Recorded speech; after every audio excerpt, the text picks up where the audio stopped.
Aqui. Sejam todas e todos muito bem-vindos. Estamos aqui com as carinhas a postos, né? E vamos começar a nossa leitura de compartilhar aqui. Hum, é isso. Então, eu anotei que a gente ia começar na 119, mas na verdade é 120 esse e finalmente aqui, ó, né? 120. Então a gente está na 120 do PDF, né, do Psicologia das Massas e Análise do Eu, e a gente tá no livro físico na página 150. Para quem não viu, o livro é esse daqui, dessa edição da Editora Autêntica, né, que tem várias obras importantes aqui em torno do mal-estar da cultura, que é a central da obra, e a gente tá no Psicologia das Massas, Análise do Eu, em que o Freud está dialogando com o Gustave, se não me engano, Le Bon, né, para pensar essa possibilidade da psicologia das massas. Sem mais delongas, vamos lá. E finalmente, as massas nunca conhecem a sede pela verdade. Já hoje a gente começou com o Freud já com os quatro pés na porta, né? Chutando o rosto da galera. Elas exigem ilusões a que não podem renunciar. Para elas, o irreal sempre predomina sobre o real. O inverídico as influencia quase tão fortemente quanto o verdadeiro. Elas têm a visível tendência de não fazer nenhuma distinção entre ambos. E bom, eu lembro que no encontro passado a gente estava assim pirando na batatinha, porque a gente pensava assim, nossa, não tem como, né? A gente não pensar nas nossas experiências recentes com o nosso fascismo brasileiro. E daí eu não posso esquecer, que não posso me deixar esquecer, que recentemente a gente teve no grupo até um debate acalorado, né? Que uma colega nossa do grupo postou, né, uma publicação, né, muito interessante que mostrava justamente a Vivi, né? Vivi não tá aqui hoje, né? Vivi não tá. Quem sabe ela aparece depois, né? E ela postou um vídeo, né, de uma senhorinha numa passeata, dessas passeatas bolsonaristas, né?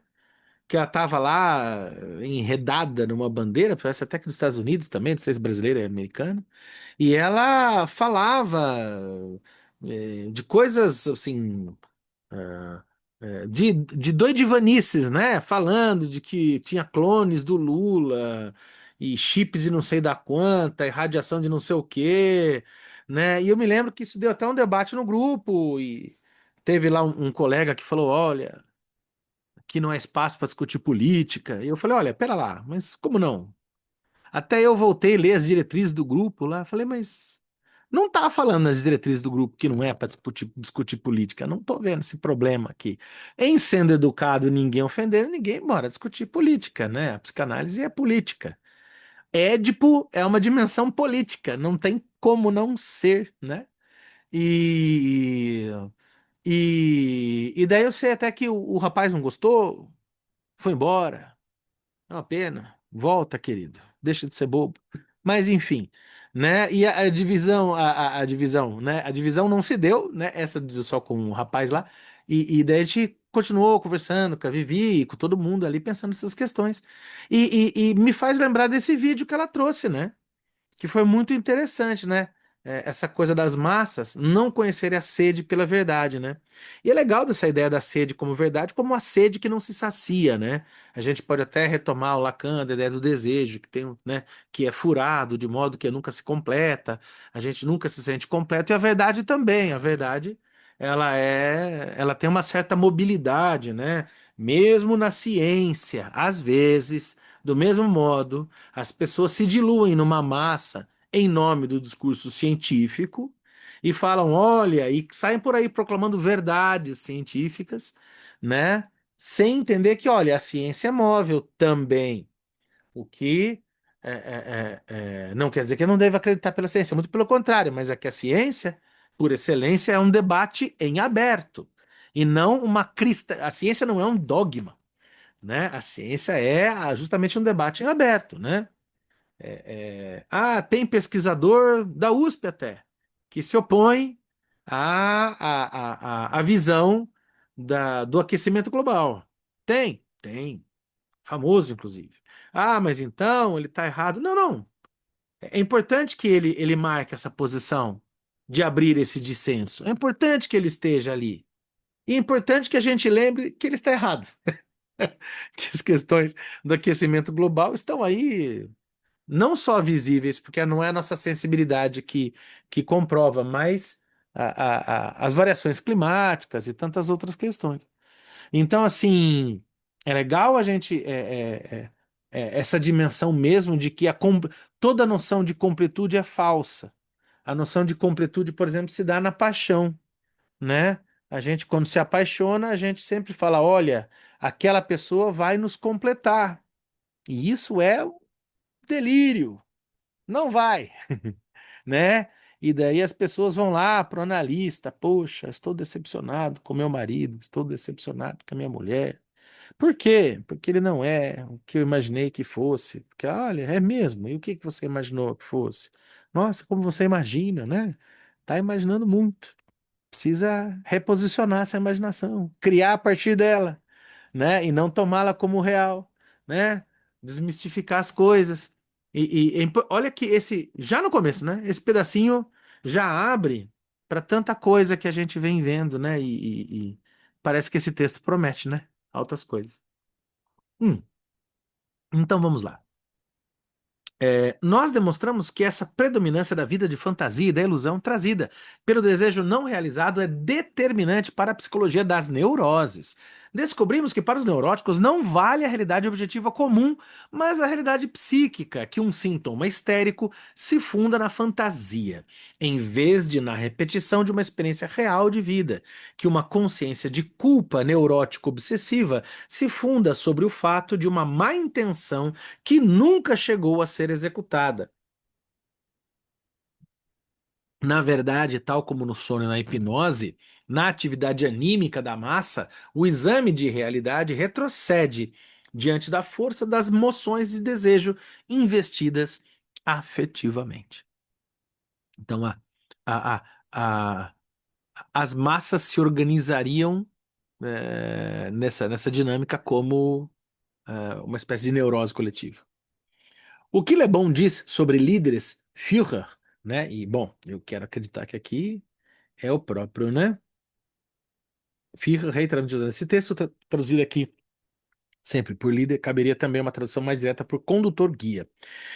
É, aliás, o mesmo epíteto destinado a Hitler pelos alemães do período nazista. A palavra é derivada do verbo führen, conduzir, dirigir, e denota uma liderança condutora. Conforme os editores franceses de coleção Ouvre Complète, Le Bon escreve originalmente Merceur de Metz. É. Se não sei se eu pronunciei bem, mas enfim, possivelmente não. Condutores das massas, traduzindo na edição alemã, empregada por Führer. E até, ainda que tenha essa, não é uma coincidência, porque a palavra diz, né? A edição do Psicologia das Massas e Análise do eu acho que é bem anterior, né, ao contexto da ascensão do nazismo. É de 21. Hitler chega ao poder, ele é preso, acho que 26 a 27, e se torna chanceler da Alemanha em 28, se não me engano, ou 33. Mas 21, definitivamente, você não tinha um Hitler como sendo chamado de Führer e tal. Ou seja, é, no caso, é uma feliz barra infeliz, né, coincidência de que ele trate aqui por Führer e depois a palavra Führer venha a ser empregada tão veementemente nas massas fascistas, né, nazistas, no caso. Que Le Bon diz sobre líderes, Führer das massas, é menos um exaustivo e é menos exaustivo e não deixa transparecer claramente as regras em jogo. Em sua opinião, a partir do momento em que seres vivos estiverem reunidos em certo número, quer se trate de um rebanho de animais ou de um grupo de seres humanos, eles se colocam instintivamente sobre a autoridade de um superior. A massa É um rebanho obediente que nunca saberia viver sem um senhor. Ela tem uma tal sede de obedecer que se submete instintivamente a qualquer um que se designe seu senhor. Se a necessidade da massa vai ao encontro de um líder, ele precisa corresponder a ela com características pessoais. Ele próprio precisa estar fascinado por uma poderosa crença, por uma ideia, para despertar a crença da massa. Ele precisa possuir uma forte e imponente vontade que a massa sem vontade aceite dele, como Silas Malafaia. Essa parte do Silas Malafaia foi por minha conta e risco. O Freud não falou isso. Falei eu, porque eu achei que, nossa senhora, que maravilha. Le Bon fala em seguida de diversas espécies de líder e sobre os meios através dos quais eles influenciam as massas. Em geral, ele diz que os líderes atingem sua importância através de ideias pelas quais eles próprios se tornaram fanáticos. Vide Silas Malafaia e vide Pablo Marçal. Hum? Também por minha conta. Eu estou intrometido hoje. A essas ideias, bem como aos líderes, ele atribui, além disso, um poder misterioso e irresistível, que chama de prestígio. O prestígio é uma espécie de dominação que um indivíduo, uma obra ou uma ideia exerce sobre nós. Ela paralisa toda a nossa capacidade crítica e nos enche de admiração e respeito. Ela poderia provocar um sentimento semelhante ao da fascinação hipnótica. Ele distingue entre o prestígio adquirido ou artificial e o prestígio pessoal. O primeiro é conferido a pessoas pelo nome, riqueza, reputação e a opiniões, obras de arte e outros pela tradição. Tendo em vista que ele remonta ao passado, em todos os casos, não será de grande auxílio para a compreensão dessa influência enigmática. O prestígio pessoal liga-se a poucas pessoas que se tornam líderes através dele e faz com que todos lhes obedeçam, como quando sob o efeito de uma magia magnética. Contudo, todo prestígio também depende do sucesso e desaparece com o insucesso. Não obtivemos a impressão de que, para Le Bon, o papel dos líderes e a ênfase sobre o prestígio tenham sido colocados em harmonia com a tão brilhante descrição da alma da massa. 3. Outras apreciações da vida anímica coletiva. Servimos-nos da apresentação de Le Bon como introdução, porque, ao enfatizar a vida anímica inconsciente, ela coincide muito com a nossa própria psicologia. Mas agora precisamos acrescentar que, na verdade, nenhuma das afirmações desse autor traz algo de novo. Tudo que ele diz de prejudicial e de depreciativo sobre as manifestações da alma da massa já foi dito antes dele por outros, com a mesma determinação, a mesma hostilidade, e encontra-se repetido nos mesmos termos por pensadores, homens de Estado e poetas desde os primeiros tempos da literatura. Deixa eu matar minha curiosidade aqui do 25. Bibliografia, Kaskov, as coisas das coletividades, blá blá blá. Não, só detalhes de tradução mesmo, sem grandes importâncias. As duas teses que contêm os mais importantes pontos de vista de Le Bon, a da inibição coletiva da realização intelectual e a da intensificação da afetividade da massa, foram formuladas pouco antes por Siegele. Siegele? Não conheço. No fundo, só restam, como próprios de Le Bon, os dois pontos de vista sobre o inconsciente e a comparação com a vida anímica dos primitivos, e mesmo estes, naturalmente, já haviam sido frequentemente abordados antes dele. No entanto, há algo mais: a descrição e a apreciação da alma das massas, tal como as fornecem Le Bon e os outros, de modo que algum permaneceu incontestada. Não há dúvidas de que todos os fenômenos da alma das massas antes descritos foram corretamente observados, mas também é possível reconhecer outras manifestações de formação de massas atuando no sentido contrário, das quais temos então necessariamente de inferir uma apreciação muito mais favorável da alma das massas.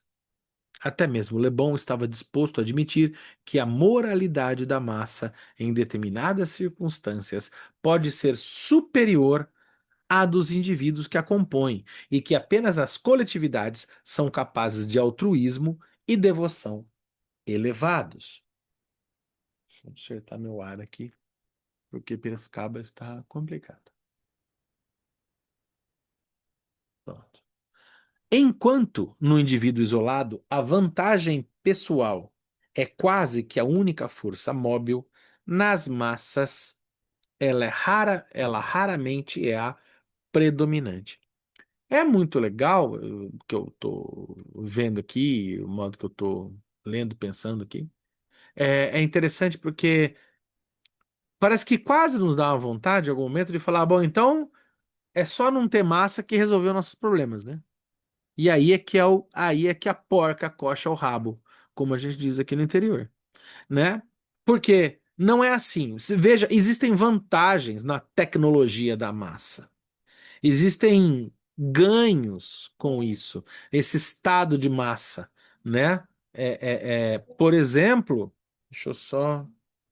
Eu acho que eu que estou com barulho aqui. Deixa eu desligar isso daqui. É, é, é, por exemplo, não sei de onde vem esse barulho. É, por exemplo, quando a gente pensa no própria mobilização das religiões, e óbvio, né, se tem aqui até exemplos religiosos e tal que parecem bem pouco éticos, para dizer o mínimo, mas óbvio que não é só isso. Você tem grupos religiosos extremamente competentes, sérios, solidários, efetivos e que promovem bem-estar social, ajuda humanitária, solidariedade. Assim como também os agrupamentos, agenciamentos, sindicatos, colégios, escolas, grupos, né? Sociedades de mútuo socorro, né? Que são formas de coletividade que podem organizar-se até podemos chamar de massa, mas que promovem possibilidades solidária, de mútuo socorro, de ajuda humanitária. Então, ser gregário é da natureza do humano. O problema é qual é o limite entre a boa massa, né? Fazer aqui um trocadilho entre o biscoito fino e a massa, né? A boa massa, aquela que promove a solidariedade, e essa massa desandada que promove o caos, o autoritarismo, a violência, né? E nesses termos, né? Deixa eu ver aqui as nossas conversas aqui. Ah, tá, não, só a galera dando um salve. Beleza.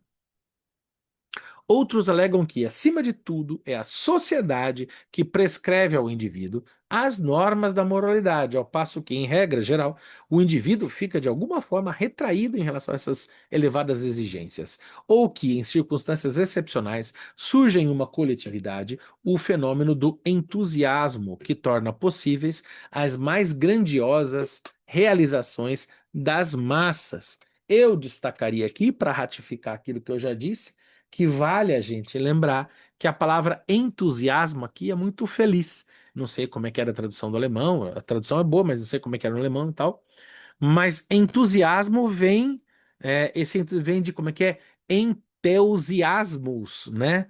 Que significa ao pé da letra ser tocado pelo Deus. Dentro da palavra entusiasmo tem a palavra tel, de Deus, né? Então, olha que interessante, esse entusiasmo, né? Talvez aparentado à epifania, né? A aparência, né? Epiphainon, né? Revelaria essa possibilidade das realizações grandiosas, e que entendo aqui da dimensão da solidariedade, né? E das obras coletivas, né? No coletivo que o ser humano pode produzir grandes obras, né? Agora há pouco mesmo a gente falava a ciência, por exemplo, né? A ciência é uma produção coletiva, ela é valorosa justamente porque você tem uma galera publicando, lendo, criticando, blá, blá, blá, por isso ela funciona. Então dizer que, ainda que a gente tenha expoentes da ciência, como Einstein, como, sei lá, Pasteur e qualquer que seja, não é isso a ciência. A ciência não é uma única pessoa. A ciência é um coletivo que pensa.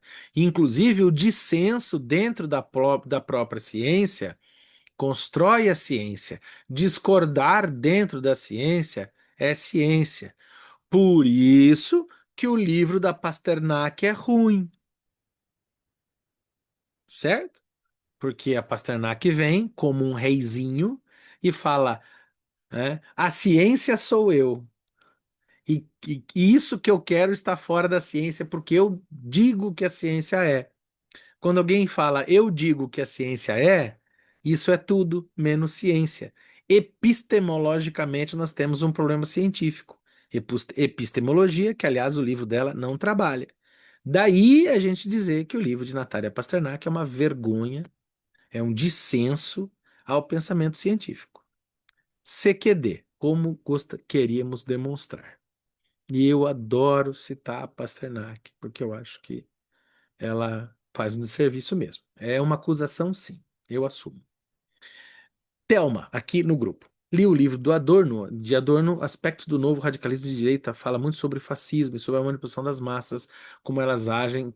Ah, sim, o Adorno, eu não sou um grande leitor do Adorno, nada contra, não é por isso não, é porque assim, às vezes tem certas coisas que a gente não tem tempo de vida para ler o que a gente queria, né?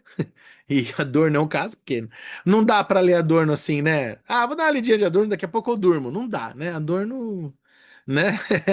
É complicado, né? Adorno é mais que um enfeite, né? Eu diria. Então, assim, não consegui. Tem um rapaz bom aí, novo, que lê bem muito bem Adorno, chamado Vladimir. Sabe, um Vladimir Safatli, né? Ele tá sempre trazendo o Adorno, né? E sim, o Adorno, inclusive a tradição, né, da escola de Frankfurt, a tradição freudo-marxista, né?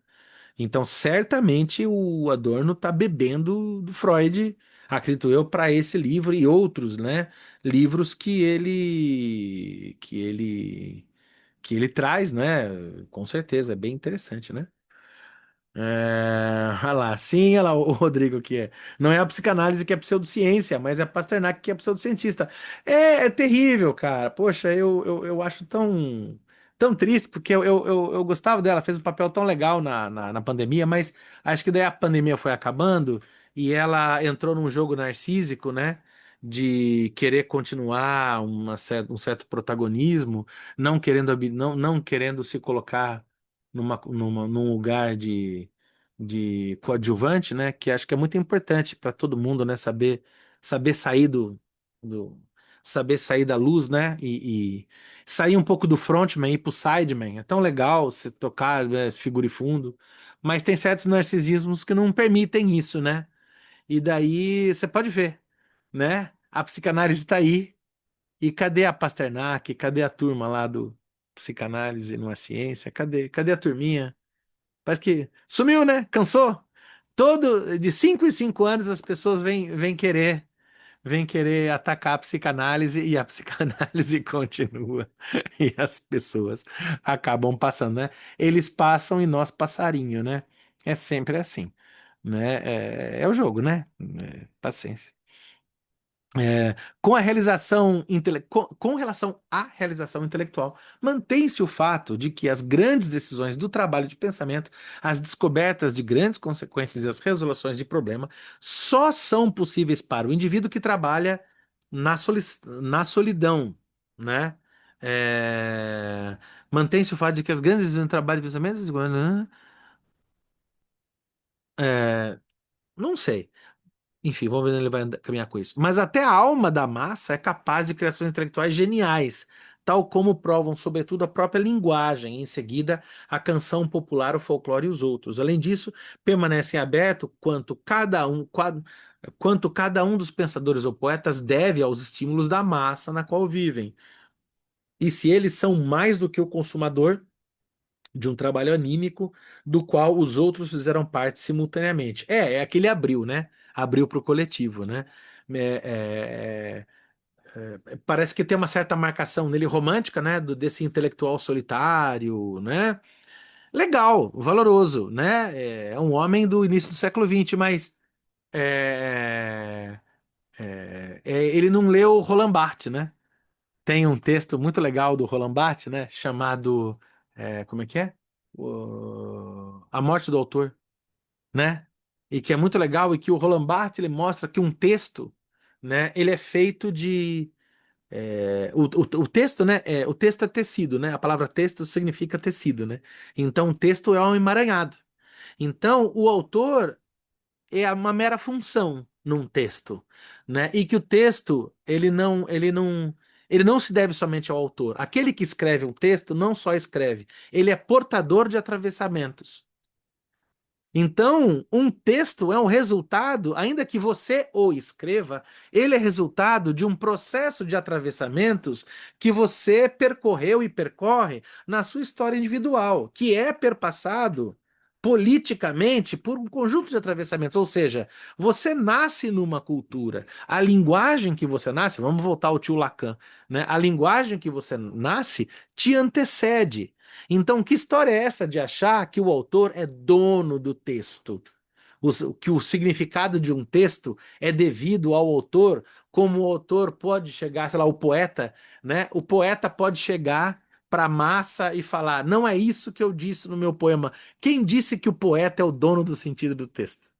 Né? O poeta não é o dono, né? Você quer ofender um teórico da literatura e perguntar, né? Mas o que que o autor quis dizer? Né? É uma coisa que a gente trabalha muito quando trabalha, eu dava aula, a gente trabalhava o aluno fala assim: ah, mas não, professor, vamos lá, Machado de Assis, Capitu, traiu o Bentinho, aquele rolê todo, né? Mas o autor quis dizer, você falou com Machado de Assis? Ainda que tivesse falado, então Machado de Assis é o dono do sentido de um texto? Né? Então, que conhecimento é esse que é individual? Né? É um tanto quanto romântico, um tanto quanto até ingênuo supor que esse conhecimento é individual, né? Esse intelectual, né? Ele só pode ser intelectual porque ele nasce numa família, numa cultura, numa sociedade, né? Numa classe, e a partir de todos esses atravessamentos ele compõe o que ele compõe. Claro que você tem a espirituosidade, a criatividade e a genialidade do autor. Mas ele não cria do nada.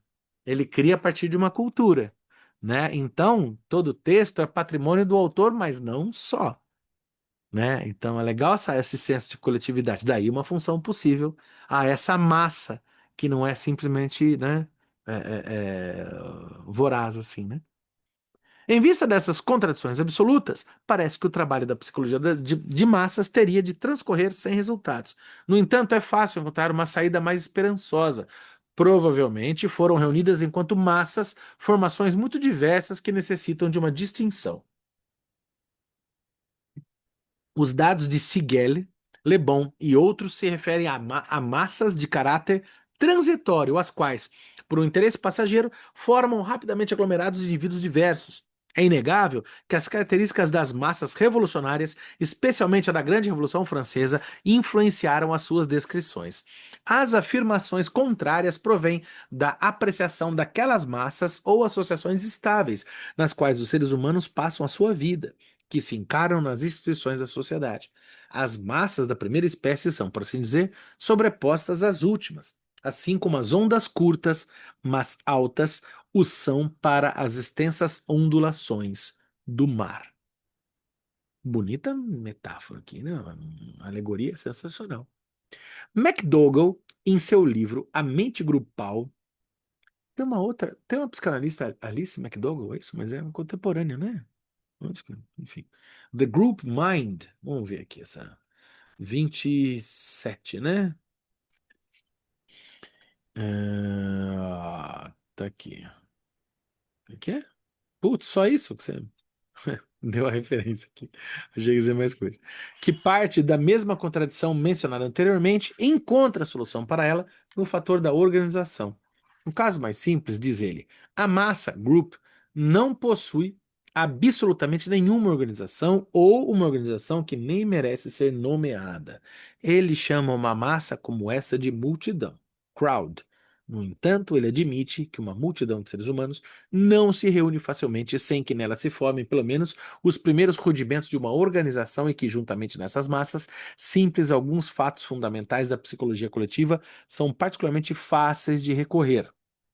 Para que, dos membros casualmente agrupados de uma multidão de seres humanos, forme-se algo como uma massa no sentido psicológico, é exigida a condição de que esses indivíduos tenham alguma coisa em comum, um interesse comum por um objeto. uma mesma orientação afetiva em determinada situação. E eu acrescentaria, em consequência, um certo grau de capacidade de se influenciar mutuamente. Some degree of reciprocal influence between the members of the group. Quanto mais fortes forem esses elementos comuns, this mental homogeneity, mais facilmente se forma uma massa psicológica desses indivíduos e mais notáveis serão as manifestações de uma alma da massa. Ele está falando de outros autores aqui, eu destacaria também, o que que é? Tem um texto de uma historiadora inglesa chamada Natalie Zenon Davis, falando sobre o sentimento de classe, uma coisa assim, nos movimentos chamados charivaris. Acho que é com CH que se escreve, tá? Charivari é essa massa, essa galera que se forma, sei lá, numa rebelião social na rua, num instante, num momento. E ela vai estudar, eu não lembro exatamente o nome do texto, mas ela vai estudar o sentimento de classe, a inscrição da classe social, da consciência de classe, essa é uma autora marxista, né, a partir da ideia da prática do acontecimento do charivaris, né? Que mais ou menos como se fossem uns arrastões. Lembra quando tinha lá no Rio de Janeiro os arrastões, os rolezinhos? É meio que isso, né? E é bem legal, procure aí Nathalie, né? Nathalie Zenon Davis. E também tem um historiador bem interessante que trabalha com a ideia de massa e de cultura de sentimento de classe, cultura de classe na massa, né? É um autor, o famoso marxista da cultura, E.P. Thompson, Edward Palmer Thompson. Também trabalha com essas questões, acho que vai ser um pouco diferente do Freud, mas em diálogo com Freud, se não me engano, é o Thompson que tem um livro sobre romantismo, inclusive, juntamente com o Peter Gay também, né, que é biógrafo do Freud. Vale a pena, esses dois autores para pensar essa questão da massa também. O fenômeno mais curioso e ao mesmo tempo mais importante da formação das massas seria então a intensificação da afetividade, exaltation of intensification of emotion, provocada em cada indivíduo. Pode-se dizer, afirma McDougall, que os afetos, affect, dos seres humanos dificilmente se intensificam até esse ponto sobre outras condições, tal como pode acontecer em uma massa e constitui precisamente uma sensação extremamente prazerosa para os participantes poder entregar-se tão irrestritamente às suas paixões e assim desaparecer na massa e perder o sentimento de sua delimitação individual. Essa coisa aqui da afetividade, eu acho isso tão legal e quem nada de braçada nisso aqui é o colega Vladimir, né? O Safatli. O Safatli trabalha com a dimensão de circuito dos afetos, né? É preciso reconhecer os circuitos dos afetos. E daí essa coisa de que eu acho que a psicanálise é uma grande contribuição para o mundo contemporâneo, hoje, o Brasil contemporâneo, é isso, né? Aquela nossa coisa de como é que a gente conversa, tal pessoa tem esses pensamentos canhestros, sei lá, antivacina, esses delírios todos, como é que a gente dialoga? Então, porque a gente cai no erro, né, de imaginar que conversar com essas pessoas é responder racionalmente, trazendo artigos científicos e tal, tal, tal, tal, tal, tá aí. Não. A gente pode fazer. É até bom que a gente faça. Mas é legal que a gente não fique nervoso vendo que não dá resultado, né? Porque não é isso o convencimento. As pessoas se convencem pelos seus agenciamentos de grupo. No Brasil, isso daqui é perfeito para pensar, por exemplo, o WhatsApp. Como é que funciona uma rede de WhatsApp? Por afeto.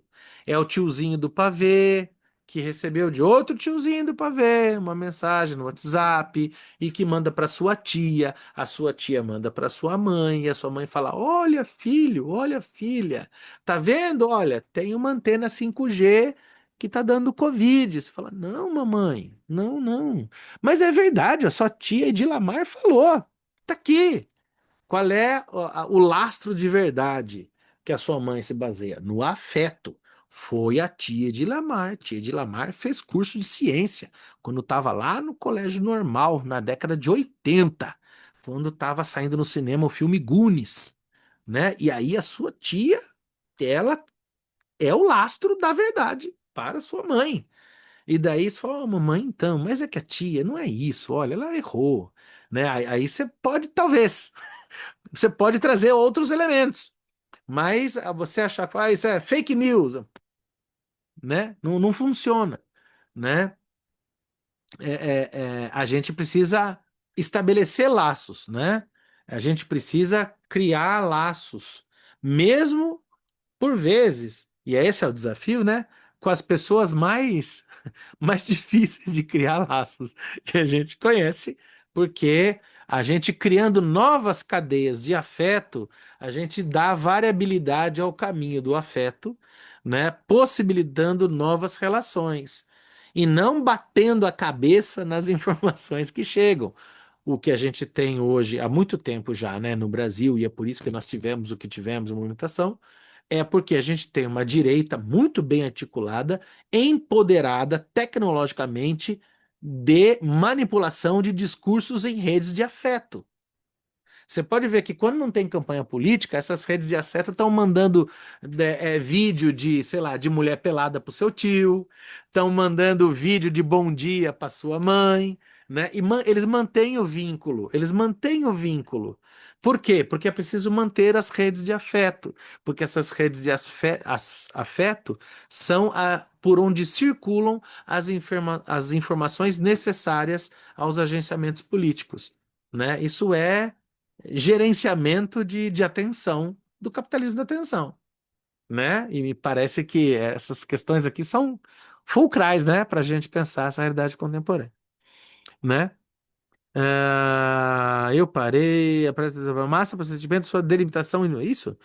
Tal como pode acontecer, uma massa constitui principalmente uma sensação extremamente prazerosa para os participantes poderem entregar-se tão irrestritamente às suas paixões e assim desaparecer na massa e perder o sentimento de sua delimitação individual. McDougall explica esse arrebatamento dos indivíduos. Eu, por conta e risco, também chamaria atenção para essa palavra arrebatamento, né? Estar arrebatado é também um sentimento religioso, né? Também, né? De elevação espiritual, né? Essa semântica da palavra tem toda uma dimensão religiosa também.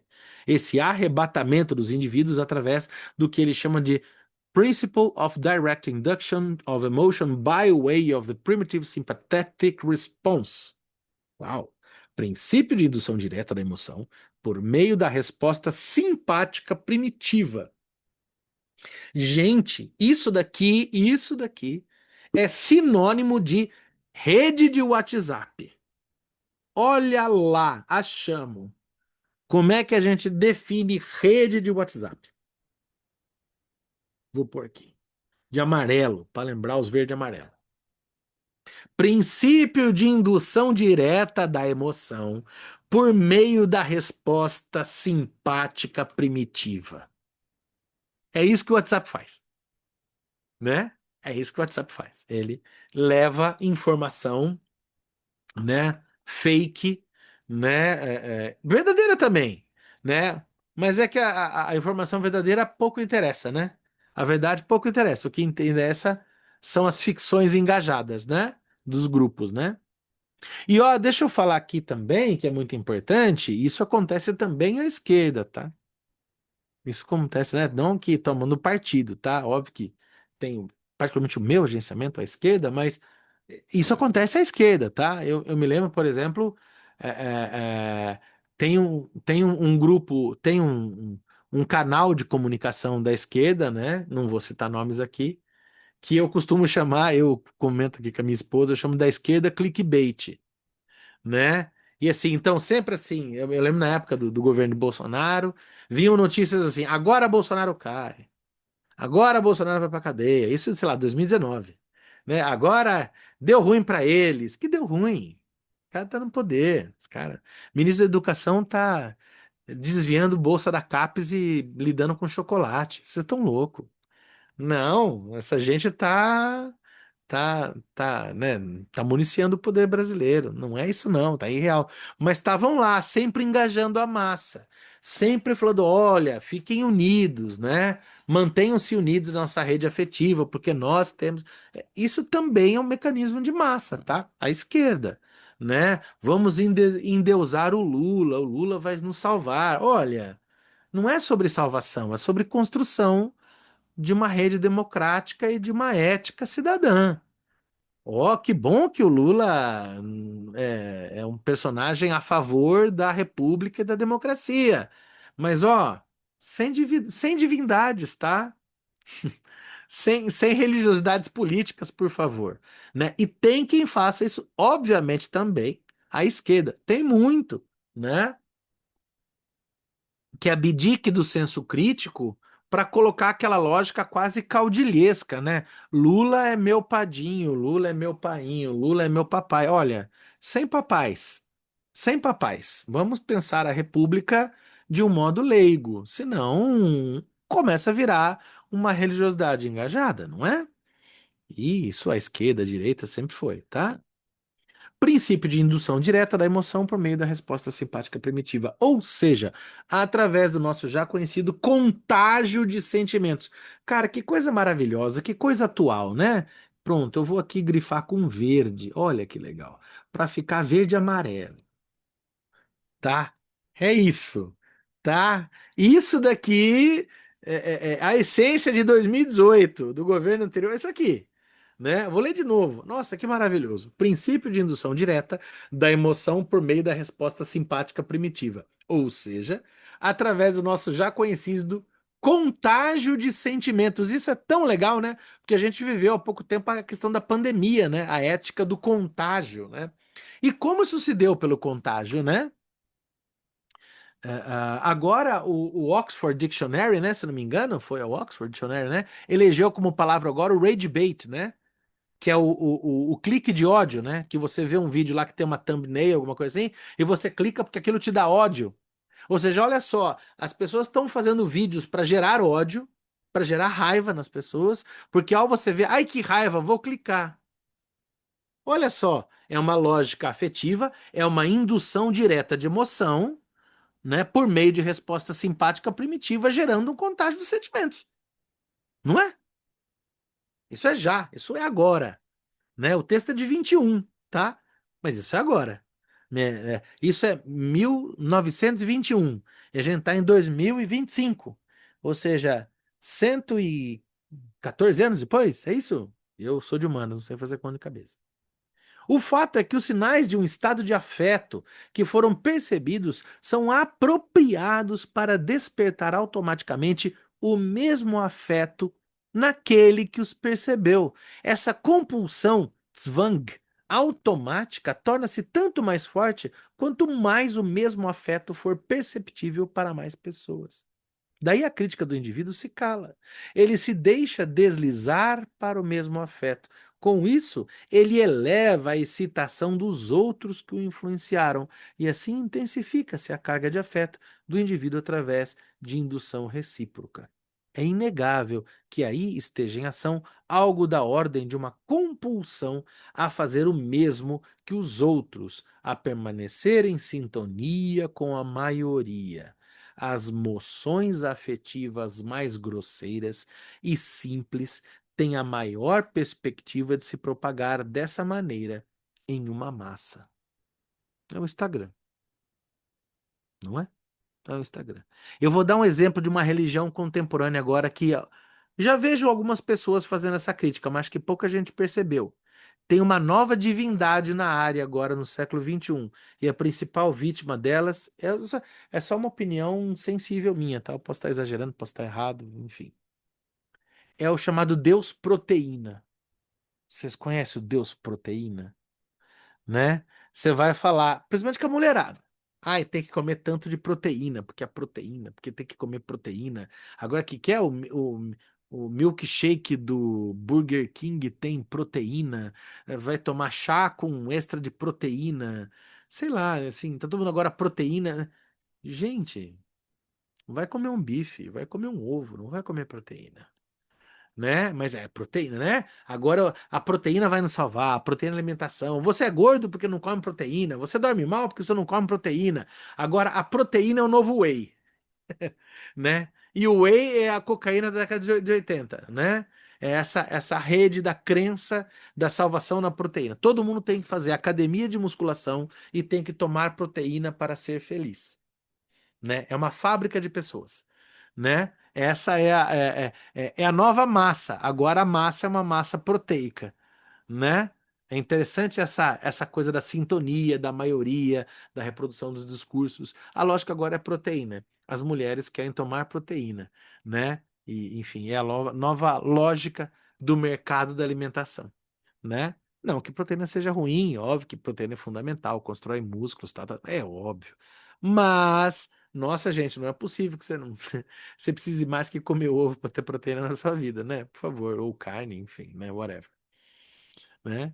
Deixa eu ver aqui os comentários. Regina, estão ótimos a leitura dos comentários. Ah, tá, vou ter que sair. Não, maravilha, Regina, valeu, valeu, valeu. Promessa maneira e uma massa. Esse mecanismo de intensificação do afeto é ainda favorecido por algumas influências provenientes da massa. A massa produz no indivíduo a impressão de um poder ilimitado e de um perigo imbatível. Pronto. Por que que a pessoa vai no Instagram? Por que que a pessoa vai no YouTube e fala as maiores grosserias do mundo? Por quê? Porque está diluído na massa, né? A massa do indivíduo é a impressão de um poder ilimitado, né? Na hora de falar no YouTube, na internet, é um poderosão, né? Depois, na vida real, é um bundão, né? É isso. Por um instante, ela foi colocada no lugar do conjunto da sociedade humana, que é a portadora da autoridade, cujas punições são temidas, e por amor à qual tantas inibições se impuseram. É claramente perigoso colocarmos-nos em oposição a ela, e é mais seguro seguirmos o exemplo que nos cerca, ou seja, eventualmente até mesmo uivar com os lobos. Em obediência à nova autoridade, ele está autorizado a colocar fora de ação a sua consciência moral anterior e a ceder à tentação do ganho de prazer, que certamente é obtido através da suspensão de suas inibições. Portanto, considerando-se como um todo, não é assim tão estranho ver o indivíduo na massa fazer ou aprovar coisas das quais ele teria se afastado em suas condições habituais de vida. E até mesmo podemos nos agarrar à esperança de dessa maneira, iluminar uma parte da obscuridade que costumamos fazer coincidir com um termo enigmático de sugestão. E eu diria ainda que ali atrás está perdida a palavra influência, né? Eu já joguei para pensei na dimensão dos influenciadores, né?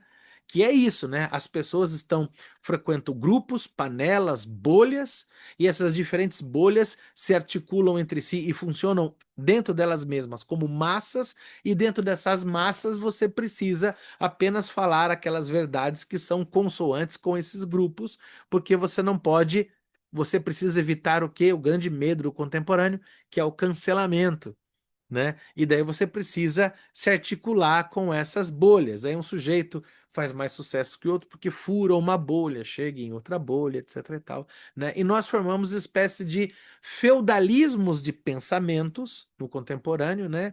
E que se cada feudo funciona como bolhas, né? Trazendo aqui a alegoria do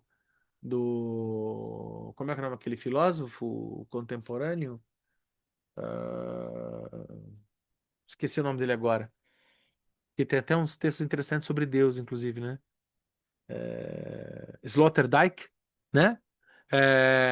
Articulam-se em bolhas, né? Cada uma dessas bolhas funciona num coletivo como uma massa, né? Deixa eu ver. Mais fala aqui. Quando citou o Ivar com os lobos, eu lembrei dos legendários. É mesmo. Valeu, Thelma. É isso aí, os legendários, né? Esse resgate da masculinidade tóxica, né? Para depois cometer o que vem sendo cometido de horroroso, de leviano, de assim, de inacreditável, né?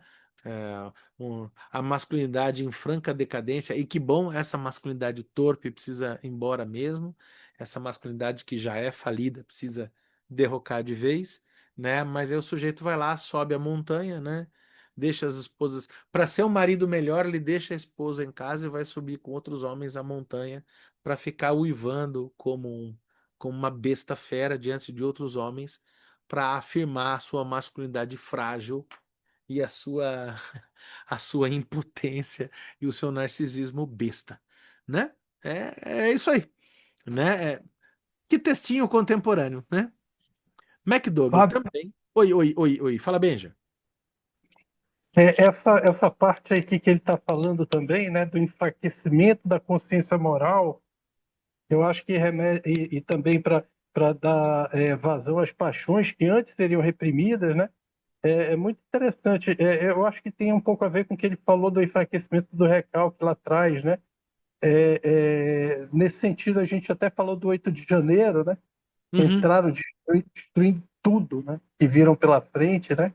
Então, a forma como a massa propicia isso, né? Eu acho que nas guerras está presente, né? Invasão da Ucrânia, matando milhares de pessoas durante as guerras, né? Como é que a gente vai matar uma pessoa a não ser por essa força da massa que enfraquece a consciência moral, né? Então é muito interessante isso, né? Isso daí está sempre acontecendo, né?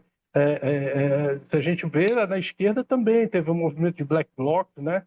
Naquele tempo que realmente eles faziam coisas absurdas, queimavam para ter prédios e saqueavam. Mas por quê? Porque estavam ali numa movimentação de massa que conseguia enfraquecer tudo aquilo que tinha sido colocado como sendo uma questão de moralidade, de uma questão de crime, né? Ou uma questão de agressão, de morte.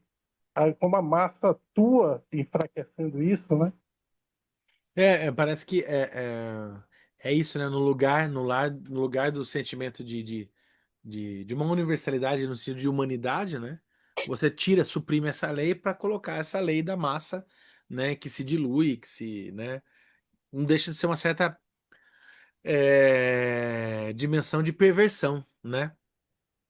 Que você Sim, tem, sim, como é que é sim, o... parece que a gente dá vazão ao que a gente sempre tentou reprimir, né? Bem ligado a essa questão da perversão mesmo, né? Uhum. Inclusive, se eu não me engano, eram os vikings, né? Que eles estupravam as mulheres quando eles atacavam, né? E dominavam, eles tinham aquele ritual de estuprar as mulheres, coisa que eles não faziam dentro da cultura, com as suas, né? Mas ali, como é com o outro, e dentro desse movimento de massa, aquilo é permitido, né? Ah, como é que chama? A questão do estupro em guerras é infelizmente uma tônica, né? Eu até não sei até que ponto isso não continua ocorrendo. Acho difícil acreditar que isso não seja até hoje uma tônica, né? Nessa dimensão simbólica de que invadir o outro é, é também, ainda mais quando essas guerras estão mobilizadas por ódios, né? Quando você tem exércitos mais profissionais, quero acreditar que talvez tenha até uma dimensão até de estratégia, tal, e que isso possa ser evitado e tal. Mas quando você tem grupamentos de ataques, né, que estão vinculados à questão do ódio, ódio étnico, ódio religioso, e você tem esse tipo de guerra que é perpassada pelo ódio, a dimensão do estupro, ela é recorrente, né, de mulheres e não só, né, de homens e crianças também, né, é uma tônica, você invadir o espaço do outro, invadir o corpo do outro como simbologia máxima de violência, né? Eu gosto de pensar um pouco com o Nietzsche, né? De que a história da humanidade não é a história da paz, né? A história da humanidade é a história da violência, a história da guerra, a história da mentira, e que a história da verdade, a história da paz, a história do bom senso, essa história tem muito poucos capítulos. A que tem mesmo é a da violência, da mentira, da invasão, né? E se a gente for ver, isso acontece com muita frequência, né? É, Na colonização do Brasil, a quantidade de índios que mataram, né? uhum, A própria escravidão dos negros, né? é, E hoje em dia ainda acontece, né? Pelas questões narcisistas, né? Se a gente for ver no capitalismo, isso é muito normal se não fosse a esquerda tentar equilibrar um pouco o jogo, quanta coisa não ia ainda está acontecendo, né? é. Até, por exemplo, se não me engano, tem relatos da extrema violência que foi quando você tem a tomada da Alemanha pelos exércitos dos aliados, né? Que você tem relatos de uma extrema violência, porque é aquilo, sim, os alemães, tá, beleza, né? Alemanha nazista, tá bom, mas e aí, todo mundo que estava na Alemanha mereceria morrer? Sendo que, sei lá, tava lá o alemão, na época da Guerra Alemã, mas ele não tava com arma na mão, assim. né? E aquilo, em que estivesse com arma, a lei de guerra é você aprisiona, não necessariamente você mata, né? E muito menos você estupra. Então você tem todo um relato da extrema violência da tomada da Alemanha pelos aliados, né? Que fez e da humilhação, da violência, da destruição nessa retomada, né? Em que é muito complicado e é muito fácil a gente pensar na romantização da guerra, na romantização da violência, né?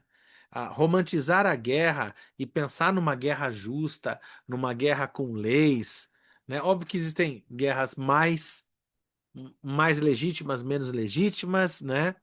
Mas acreditar numa guerra correta, plenamente correta e plenamente humana é só escutar a narrativa de quem venceu, né? E ainda que, óbvio, era preciso subjugar os alemães na época da Segunda Guerra Mundial. Claro que sim.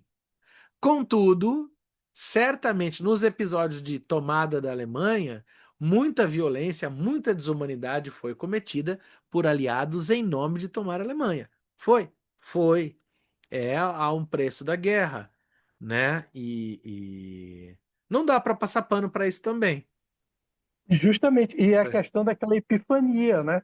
Que a Aham, gente falou atrás, daquele contágio coletivo, né? Aquilo cria barbaridade, né? Por mais que seja do lado dos aliados, né? Mas eles sim. também são contagiados por isso, né? Sim, sim, sem dúvida. É uma dimensão da violência humana, né? Que nos marca, que nos organiza, né? E daí que é o barato, eu praticamente acho, quando a gente estuda a psicanálise, a gente faz essa crítica, eu acho legal que a psicanálise sempre é uma faca de dois gumes, né? Toda vez que você olha isso no outro, você não pode se esquecer de olhar isso em você, né? Vocês, né? Quando a gente, isso é muito importante para quando a gente olha lá para o tio do pavê, a gente entenda que em alguns momentos da nossa vida, muito possivelmente a gente é também um tio do pavê, né? E que a gente de algum modo compartilha com os sentimentos, os medos mais profundos, mais autoritários e mais as inseguranças, né? Desses que acabam sendo cooptados por pensamentos autoritários, fascistas e tal. E é e é cônscio das nossas mazelas que a gente tem essa chaga aberta para poder se aproximar, conversar, redirecionar e restabelecer laço. A gente precisa dessa consciência. E não aquela armadilha comum à esquerda, que é nós os puros, porque nós somos perfeitos, nós somos feministas, nós temos consciência crítica, nós somos do bem, nós não erramos e nós vamos julgar os maus. Não, não é isso, né? Eu acho que é esse detalhe. Não, os outros foram maus, sim, mas nós temos esse elemento. Nós, É, é, né? é como se é uma projeção, É, né? é, É é uma a todo projeção. momento, só que a gente conseguiu recalcar isso em algum momento da nossa Sim, vida, né? Mas está lá, está só esperando o momentinho de se claro. identificar no outro, né? É, E, e se a gente não trabalhar pelo processo civilizatório, a cultura que vai sofrer. Então, amanhã vai ser os nossos filhos, os laços vão ser desfeitos.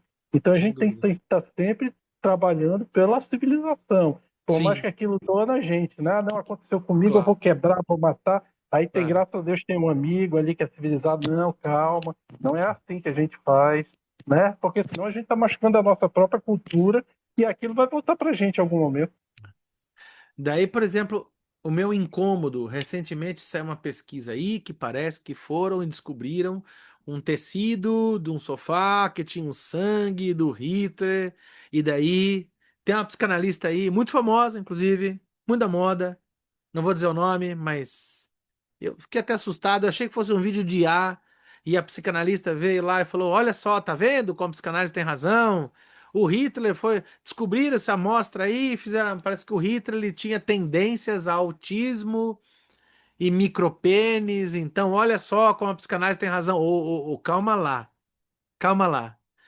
Olha, primeiro que A possibilidade de um tecido que foi encontrado que pode ser que seja do Hitler, nunca é certeza, tá? Eu falo como historiador. Quando a gente trabalha com vestígio de um passado, ainda mais assim, no vestido de um passado, que é um negócio assim, poxa, um tecido que tem sangue de Hitler, que é um cara que é fanático de Hitler guardou. Olha, isso pode não ser do Hitler, tá? Assim, você pode ter 90% de certeza, mas 90% de certeza não é 100%. E porque não existe 100% de certeza em nada. O fato de você encontrar num sangue atribuído a Hitler que ele tenha marcações genéticas que dizem que ele pode ser alguém com que teve essa pessoa, que se diz pode ser Hitler, que pode ter tido características de micropênis e tendências ao autismo. Olha só, bons geneticistas sabem que uma coisa é a genética, outra coisa é a epigenética. Porque a genética é um bagulho tão louco que não é porque você tem um gene que você manifesta o gene. Tá cheio de mulher com gene pra calvície, não é careca. Então calma lá, cara pálida. Você me falar que um gene determina o sujeito. Você está propagando uma reflexão de ordem, de degenerescência mórbida, pautando que o outro tem características atávicas. Esse modo de pensar é típico de Cesare Lombroso do final do século XIX, e que é um teórico racista que dá embasamento para os pensamentos do Hitler no século XX. Ou seja, me desculpe, querida psicanalista que tanto admiro, mas você dizer que uma genética determina um sujeito, lá, você não está falando de psicanálise, você está produzindo uma teoria racista. Cuidado, cuidado. Eu gostaria prefiro pensar que o Hitler era um sujeito terrivelmente normal e que esse monstro cotidiano, esse monstro somos nozes e que a gente que não alimente o Hitler na gente. Acho bem mais saudável ter isso claro do que essa mania de ficar perseguindo supostas atavismos. Quem faz uma demonstração maravilhosa irônica, muito bem feita disso, é o Quentin Tarantino naquele filme Django Livre, na hora que o Monsieur Candy, né, que é o Leonardo DiCaprio, pega um crânio atribuído a um negro e quebra o osso e fala, tá vendo? Essa é a parte da obediência. Aquele raciocínio do Monsieur Candy no filme é lombrosiano, do Cesare Lombroso. E isso é epicentro, é base para o que vai ser o pensamento nazista, fascista no século XX. Cair nessa armadilha hoje, eu acho muito bobo. Eu acho muito bobo. Essa coisa de procurar o demônio nos outros é falta de leitura. A gente precisa ter claro de que isso nos atravessa, de que isso é um atravessamento da cultura. E é óbvio que a gente tem que prender o Bolsonaro, claro, tentou um golpe contra o Brasil. É óbvio, não é sobre isso. Mas, calma lá. Por que a gente tem que prender os fascistas, os generais? General golpista tem que ir pra cadeia mesmo. Mas, daí a gente falar que nós não temos nada disso e que nós somos puros e distantes. Eu acho uma pobreza de leitura e crítica abissal. E a gente não pode cair nesse rolê, né? E eu acho que esse texto aqui é bem interessante para marcar essa questão. Vale bem a pena, porque afinal, em quantos momentos da nossa vida nós não estamos absortos nas proximidades com as lógicas da massa? Porque isso é humano. Nós somos mamíferos, né? Nós temos tendência aos rebanhos, né? Me parece isso, né? E ficamos por hoje, né, gente bonita? É isso? Vamos parar no sugestão aqui. Alguém acompanhando o livro e sabe onde é que a gente tá? Aqui a gente tá na 125, né? No livro físico. 156. 156, andamos 6 páginas. Maravilha. Em sugestão. Show de bola.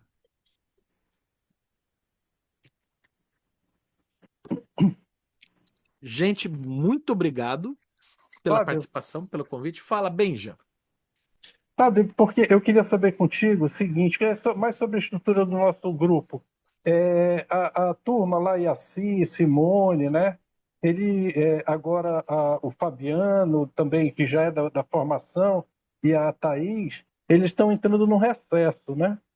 Já estão entrando no recessozinho para descansar o mês de dezembro e janeiro. Aí eu queria saber contigo, tu está pensando em fazer, nem que seja mais para frente, ou a gente continua? Não pensei. O que que vocês acham, gente? Como assim? Vocês querem parar? Vocês querem parar? Vocês querem descansar? Que absurdo! Não é só produzir Eu na sei eu vida? sei que tu não dorme, Fábio. Mentira, não, não. Isso daí é o colega Eduardo lá que faz 50 cursos por semana. Não, não, não. A gente aqui dorme. Eu tenho que tocar guitarra, é urgente.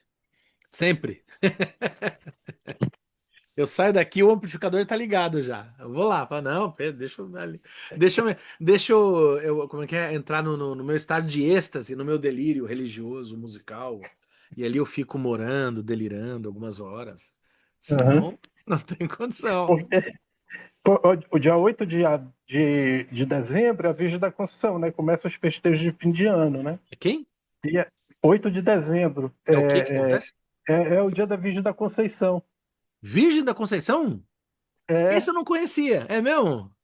aham, aí a gente tem que armar a árvore de Natal, né? Até ali e tal, e dali em frente, já até o ano novo é festejo, né? O Benjamin sabe do rolê das datas, velho. Que da hora! Eu- 8 de dezembro ela já tem que estar armada a árvore. É mesmo? Olha É, só, 8 de dezembro eu adorei. 8 de dezembro tem que estar. Atenção, pessoas. Nós vamos passar aqui com drone na casa de todos vocês, todo o Brasil. O Ben já tá na Amazônia, viu? Não pensa que alguém foge. E a gente vai ver na casa de todo mundo. 8 de dezembro. Eu quero esta árvore montada, esse símbolo fálico do Papai Noel. Se não. cabra safado. Maravilha. Vamos, a gente pode ser, podemos parar, é justo que a gente pare em algum momento também, né? Ir direto, imagina que loucura. Vamos, a gente discute lá no grupo, né? A gente deixa Ah, aqui tá gravado pro joia. canal esse clima de mistério, quem sabe, galera. Sim, sim. Só jogar no ar aí pra nós. É, beleza? Maravilha, a gente conversa lá, Então, mas acredito que sim. Então, só dar uma pausa, claro. É nóis. aham. Obrigado, Tchau, Valeu. tchau, gente. gente. Valeu. Tchau, tchau, pessoal. Tchau, Obrigado. obrigada. Obrigada, tchau, tchau. Valeu.